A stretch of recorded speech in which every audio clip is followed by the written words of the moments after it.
Pam Hoffman, Everyday Spacer. I'm Jeff Miller, CME Computer and IT Solutions. At Everyday Spacer, we show regular folks how to personally and directly participate in space exploration, science, and astronomy. We're here on Friday nights at 9 p.m. Pacific Time, 12 midnight Eastern Time, and 1 p.m. on Saturday in Hong Kong. We're broadcasting live from Thousand Oaks, California. Thank you so much for being here. And hi, Cliff. Hey, Cliff. And hi, Welcome. Janie. Hi, Janie. Last Friday of the first month of, celebrating Soup Month. Okay. A whole month. Cybersecurity news. Not much going on there. There's some updates to some stuff, but it's nothing consumer level. It's all like certain firewalls and stuff like that need updates. Hi, Dawn. Hey, Dawn. Grand Yes. view of the moon and Jupiter. Yep, we saw. Oh my God, yes. Well, we saw it while we were watching ISS Flyover. Yeah, so we had a space station pass here, nice and clear. Sounds like it's kind of clear where you are too, Dawn. Glad to hear that. Talk about that thing. Oh, yep. On February, that's what 2 is. February 25th is our next cybersecurity Zoom, and I will talk about, it'll be at noon at Pacific time, noon in California time. And I'll just talk about various things that are happening, different things that you can, ways to protect yourself and what to look out for. Okay, great. You gonna do that? Oh, sure. Why not? Tonight, Pam is doing a profile on Gwynne Shotwell. We'll be back in 8.3 seconds.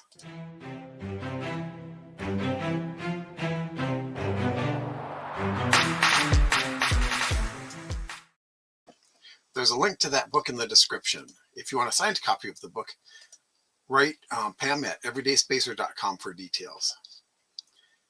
Gwynne Shotwell is one of the most influential leaders in modern spaceflight and a key figure behind the SpaceX transformation from a risky startup into the world's most active launch provider.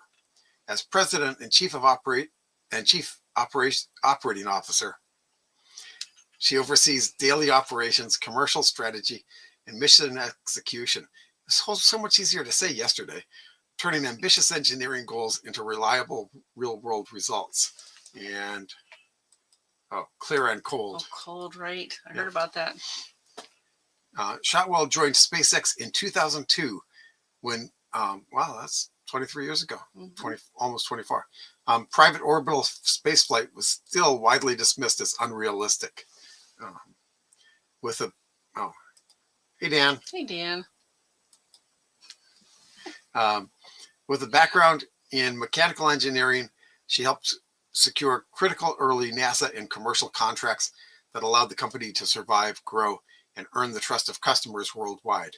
Her leadership has been central to the success of the Falcon 9 and Falcon Heavy, and to the breakthrough of reusable rockets that dramatically lowered the cost of access to space. Oh, hey, Don. Don Daddy? Yeah. Welcome. Clear skies in New Hampshire. Oh, good. Yeah, because it's cold. I get that. Yep. When the wind is blowing, you can't see because tears. Yep. She's also deeply involved in the long-term vision for SpaceX, including Starship, designed for missions to the moon and Mars, and Starlink, the global satellite internet network for people passionate about space, science, and exploration. Gwynne Shotwell represents the driving force that turns bold ideas into launches, missions, and a rapidly expanding future in space. Pam, what more can you tell us about Gwynne? Well, the very first thing I learned was I didn't know how to spell her name. Of course, you start with these searches, and here's where mine went. And I'm like, uh-oh, that is her name. I did not realize it was this spelling. I used G-W-E-N. And then, of course, you get to the usual suspects, the Wikipedia page, which has some good basic stuff. You know, early life, career, SpaceX, and And honestly, more SpaceX. yeah, honestly, for all that she's done and accomplished, this is woefully short. I mean, most people have a lot more for almost any one of these categories. I was very sad to see that. And I mean, they call her the 28th most powerful person in the world. Okay. It's like they say, tell your face. Mm-hmm. They don't really say much. I just saw that she watched Apollo 11 when she was 5 years old. That makes her our age. Yeah, she was born in 1963, November 63, 62 years old. She'll be 63 in November. But yeah, there's good stuff here, certainly. She wasn't really interested in space exploration at the beginning, although she did happen to go with her mother to see the Society of Women Engineers and was very excited about the mechanical engineer, which is what she went and learned. Northwest University, received a Bachelor of Science in Mechanical Engineering, later a Master of Science in Applied Mathematics. So she did some things with a variety of companies and a variety of roles, including cars and, the oversight company, the aerospace company, this actually oversees a lot of the other things happening in space. I mean, she did research and development on contracts. She worked with thermal analysis, and I just kind of really interesting. And I'm glad to see Donald here because she was at Microcosm, and Microcosm is one of the places Donald spent some time too. So she left Microcosm. She's actually introduced to Elon Musk by one of the people from Microcosm, this Hans Koenigsmann. I'm curious to know if Jeff or if Donald knows who that is. I get that confused a lot. Sorry. So yeah, she finally got involved with space exploration and kind of really is into it now, which is great. I really appreciate that she has kind of found her place and she's very excited about it. In fact, I have a video up here. I've got it queued up for a part that I think is really interesting, and I recommend that very highly. Oh, the whole video was really interesting. Yes. Hi, Scott. Hey, Scott. Welcome. I thought it was very, very interesting, and it's really kind of cool to hear her voice and see her in action, understand the excitement she has. And one of the things, like, she got bored with the car industry. She was like, it's just not really doing much. And now at SpaceX, she can totally see really the stars are the limit. And she very much appreciates that. And I can see her moving on if she wants to.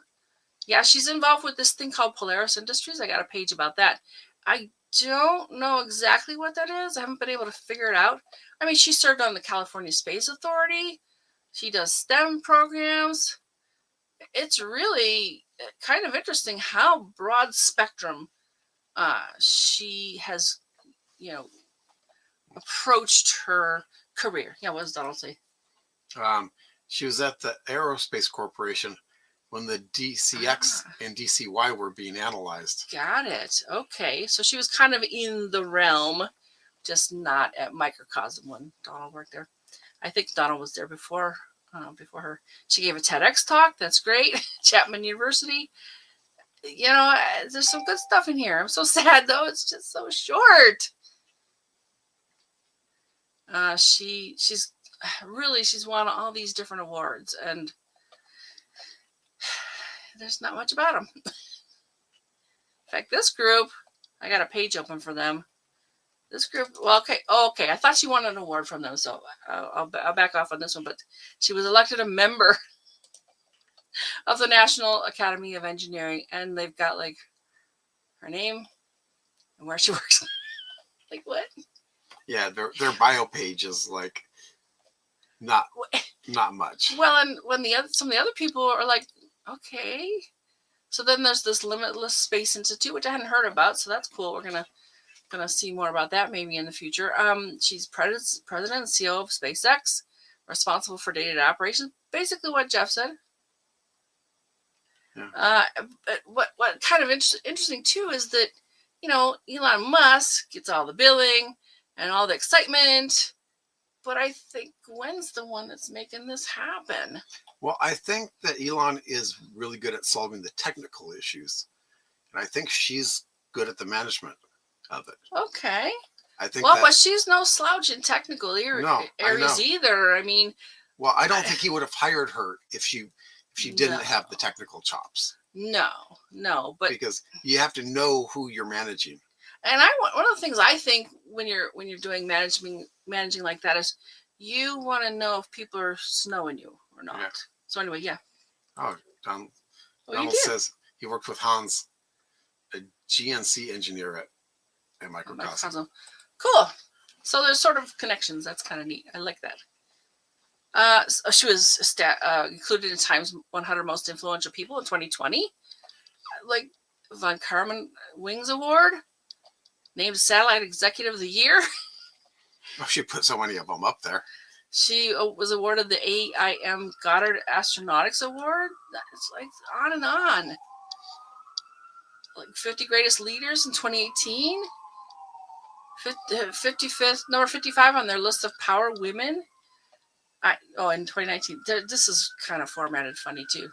She was inducted into the National Academy of Engineering. I guess that's what that is. Mm-hmm. National Academy of Engineering. Yeah. So that's coming up. I have a paid tab for that too. So it's just stunning, amazing. And there's her Twitter page if you want to get into, I don't know. It looks like she posted in December, so it's not too stale. Then she's actually, because she's on the board, she's actually on the board of SpaceX as well, mm-hmm. and consequently has become one of the billionaires. So cool. Good stuff here. And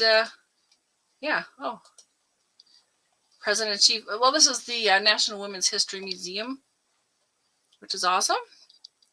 Yeah, it talks about where she was before.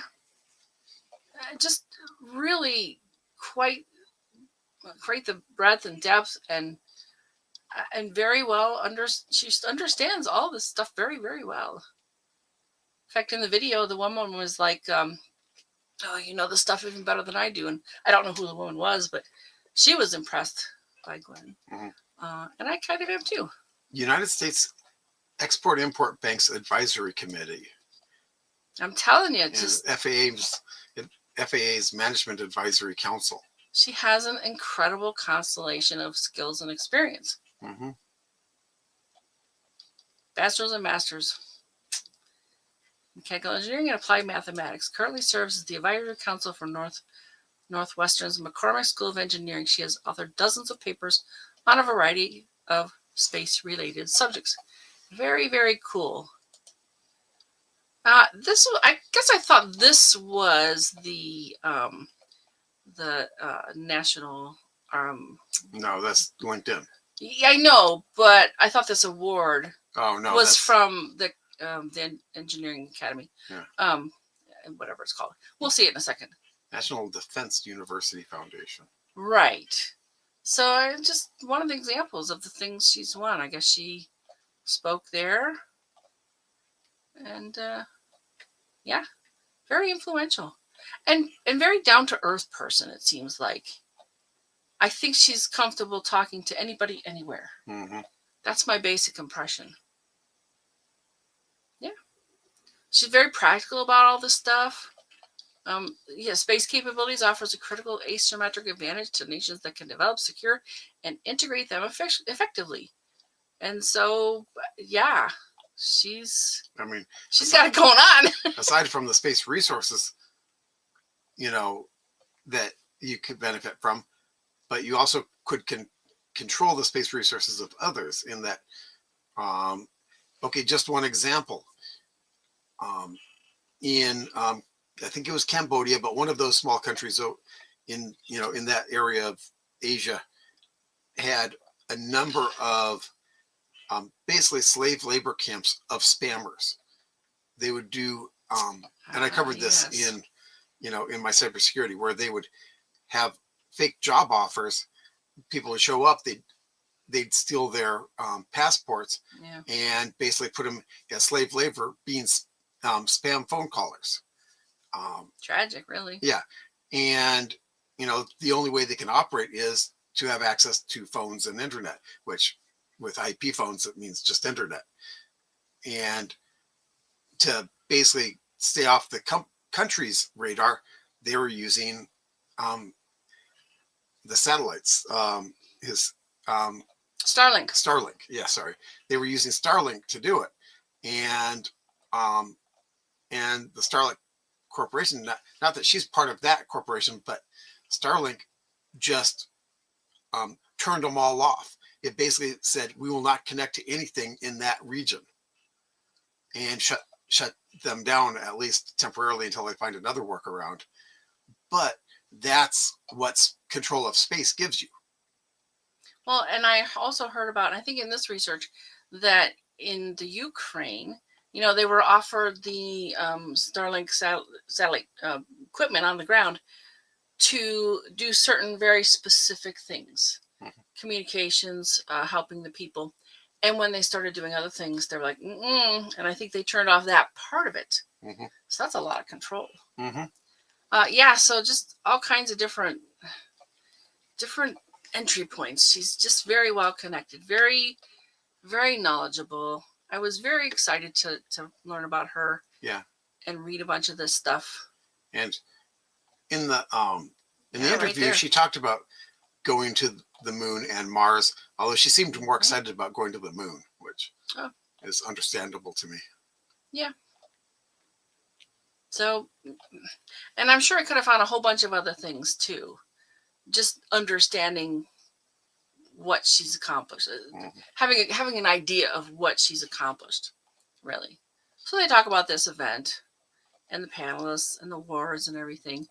But I'm going to go ahead and talk about CME Computer and IT Solutions. We are very grateful that they are a sponsor of Everyday Spacer now. Very much appreciated. All right, so here is this interview. I stopped at a funny place for her face, but I'm going to run this just a little bit. It's one question that she answers, and I thought it was just very well done. Go ahead and bigify the thing. It's just a couple minutes. So question from TJ here. What metric is the most important in measuring SpaceX's successes and failures? Oh, we have a number of metrics. Tons to orbit, annual tons to orbit, for sure. I think we'll do 90% of all mass to orbit this year will be flown on a SpaceX vehicle. That's amazing. Pretty great. So mass to orbit is for sure. Cadence of launch to launch. In fact, are we going to fly the SES mission? If we lift off in a few minutes, I left my phone back there. We'll fly 3 vehicles in less than 20 hours and land a Dragon. We did that earlier today. So Cadence. So mass to orbit, Cadence. Number of customers, number of users, less customers, more users actually of the Starlink system. When you build a constellation 7,000 strong, you want people to use it, right? It's like a utility. And the more people we can connect, we do believe that is a path to a better world, certainly from an economic perspective, but also kind of a consciousness perspective. People need to know what's going on in the world. And I think Starlink is a real tool to help make that work. Another question. What role should the government and or Space Force play in supporting commercial human spaceflight missions? And I'm going to stop it there because you got to go see that. You got to go to get that answer. And this was interesting too because they had this Space Force involved with this. So, well, I think it was at a Space Force event. No, this CSIS, Center for Strategic and International Studies. So I don't think it's strictly like Space Force. So Donald had a comment, no sound here, but it usually works out. So if Donald had his computer sound turned off, that will be why he didn't see it. There is the link in any case, and well, he was hearing us before, so I don't know why sound cut out. Well, it did take a little bit of catching up. There was a pause in front of where I stopped and then started it. And then she started speaking. Yeah. She asked the question and then speaking. So let us know. If you heard that, great. Really appreciate that. All right. So I'm going to go ahead and move on to this Polaris. I still don't know what this is. They're talking about governance, leadership team, board of directors. Oh, do we get a... Yeah, Scott says sounds good. Okay, good. Glad to hear that. Thank you. so. It could be connection. I mean, Yeah. bad weather could affect the connection. Definitely. She's been the director there since 2019. Served as president and CEO of SpaceX. But I don't really quite understand what this thing is. Which thing? Oh, the governance? Investors? I guess it's some investing thing. I don't know. Decline. Do more outside. It's a very mixed bag for me. It's like snowmobiles and investing. I don't know. Maybe they're building some innovative machines here. Yeah, we got to comment. Well, and Cliff says that he's got sound. No problem. Good. Yeah. So yeah, if anybody knows what this is about, I just didn't take the time to look into this very much because I wanted to talk more about her. But she's part of this. And then there's this thing, this National Academy of Engineering. And I would like to delve into this more because it looks pretty interesting. But really, this is all they have about her. Whoops, why is it doing that? It's jumping. Oh, because you've got that cookies thing down there and it's taking up a lot of space. Yeah. Let's kill that. Gwynne Shotwell, President and CEO of SpaceX. Yeah. And I'm like, is that what they do for everybody? Well, I dug into it a little bit because it was kind of still jumping. It's kind of interesting what, got the cookies thing but it didn't help. What it is, what they're about. They have 7 different awards. Yeah, see, it just jumps. And here they are. So maybe if you actually, oops, there's more. I know there's more. If you actually win one of these awards, maybe they're here. They'll do more of a bio for you. And I was like, okay, well, let's take a look at somebody else. And I did. Oh, call for nominations. That's kind of cool. I went and looked at this guy, Dr. Eric Fossum. Now, he got the Draper Prize. Okay. They've got the same name and line, but then they got all this biography. Right. And he was awarded this like this year, which isn't, we're not very far into it. So at least they can have biography for here, right? Yeah. Oh, and yeah. Cliff says one of the largest off-road vehicles and a lot more. All right. Polaris, that is, yeah. Yeah, Polaris. And there's a lot of things out there called Polaris. Like Polaris Dawn is the Jared Isaacman thing, so it's... There's a pool sweeper called Polaris. Okay. So, you know. I mean... Had one in our pool when I was a teenager. Read more. Yeah, here it is. Draper Prize 2026 for Innovation Development Commercials. So I don't get it. I don't know why. All right, so we can come back to us.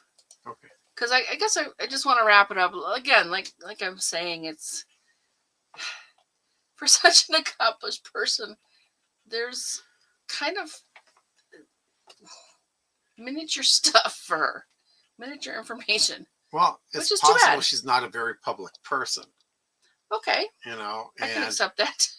You know, where Elon kind of... He's very public. Yeah, he's very public. He's a very big personality. I don't think he likes necessarily public speaking, but he doesn't shy away from it.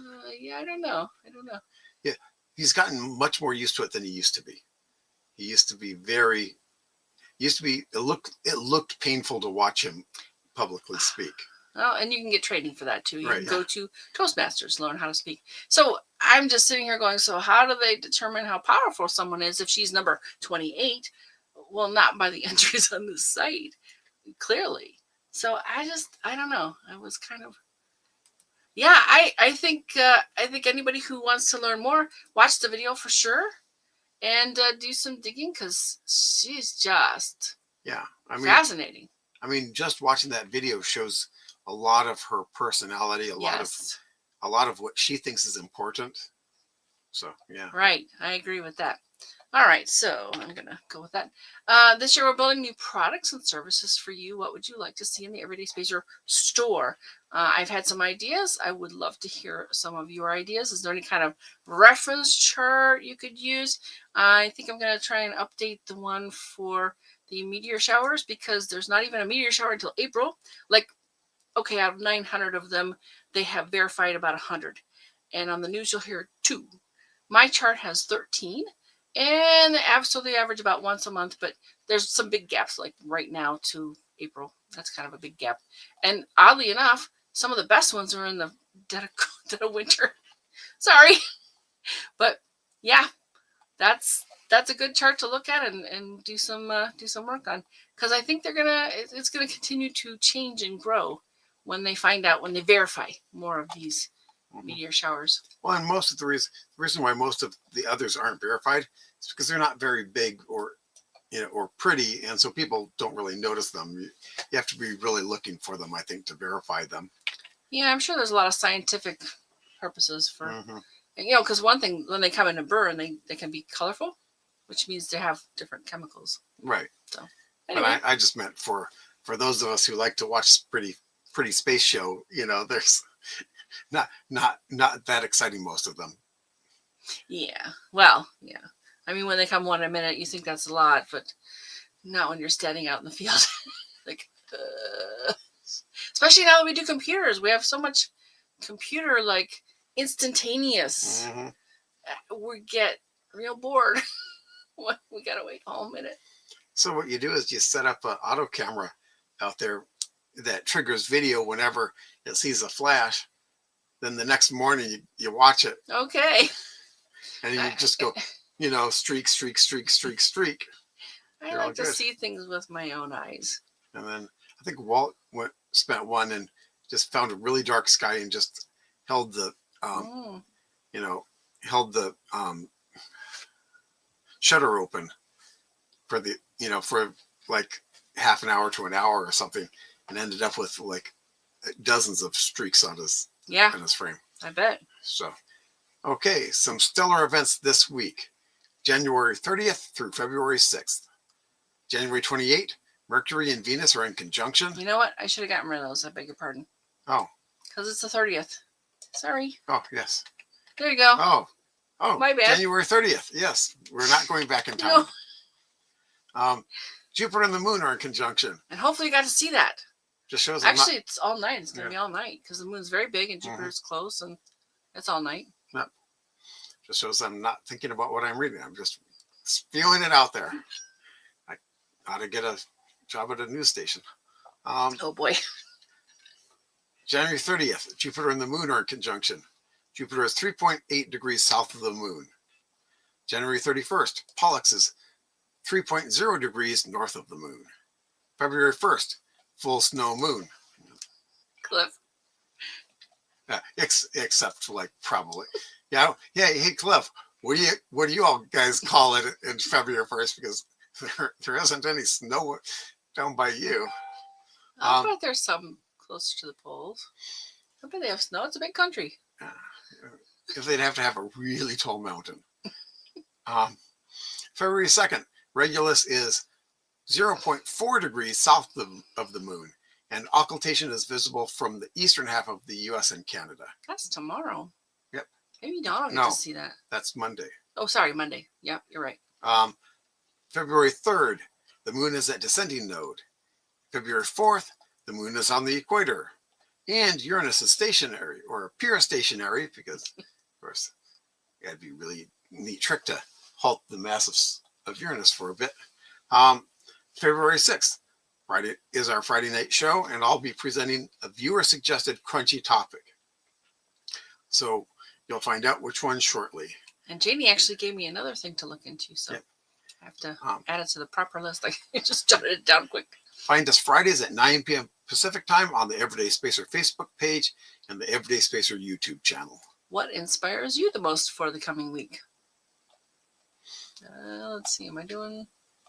I got enough of those for now. So if you or someone you know has done something interesting involving space exploration, science, astronomy, we'd love to share our live. Join us again next Friday, February 6th, for the crunchy topic, Kessler syndrome, what it is, why is it a problem, and what we can do about it. And I actually have to respond to what's his name, Red Wine. I forget his first name, because he must have finished his PhD by now, and we'll have him on as a guest very soon. And Chuck says it's That's Cliff. Or Cliff. Yeah, sorry, Cliff, and it's cloudy. No, it does not snow in summer, and our mountains are low. Yeah, Yeah, even, I kind of figured you didn't have any mountains that were high enough. Even way south, because that's pretty close. Well, that's, I don't know. Yeah, well, I don't know. yeah, there's a bit of water between them and Antarctica. That's true. Yeah, I don't know which parallel, so yeah. let us know, Cliff, or I'll look on a map. Either one. Concept, huh? Yeah, I can do that. But yeah, because It's really nice when they tell us good stuff, though. Yeah, but like here in California, we're pretty close to the equator relatively, and even in summer, some of our mountains have snow on them. We do have glaciers up in the mountains here, and you could. Okay. Someone made a comment that you could basically play in the snow and then drive for an hour and play on the beach. Surf's up, dude. Yeah. Yeah. Yes. Only in winter in the mountains. Okay, so they get some snow in the winter in the mountains. Yeah. All right. Well, I want to thank you all for being here. That was Cliff and Jamie, and I know Dawn was here. Scott. Donald appeared again this week. Awesome. Did we miss anybody? There's Dan. Dan was here. Janie, we said Janie, right? And you said Dawn, right? Yeah, Dawn. Yeah. That is right. Yeah. Cool. Okay. Thank you so much. I really appreciate it. It's always a better show when you're here with us. So anything else from you? No. I'm good. We will continue to watch for your comments. And have a really great week, folks. Yeah. Stay warm on the East Coast. That's like so sad. And stay cool in Australia, because that's I mean, even in North Carolina, they're cold. They're like it's hard. Yep. Yeah. We have sympathy for both of those extreme areas, because of course we're in Southern California where it doesn't really do extreme. No. It's always nice here, even when it's not. Not. I mean, I watch people here in the winter wearing parkas. Oh, Cliff says it's been hot. Yep. Yeah. I can imagine, because for them it's the opposite. It's not. Yeah. Well, and summer. I've been translating some of the temperatures that I've been seeing for Australia, and he's got humidity too. Oh, it's humid too. Cliff is like Florida range. Yeah. So. Yeah. All right, folks. Yeah. Well, I would imagine it's humid considering how many days of rain you get. Yeah, Cliff sees a lot of rain. He keeps buying telescopes, though. All right, that's enough shenanigans. Have a great week, folks. We'll see you on Friday. Yep. Bye.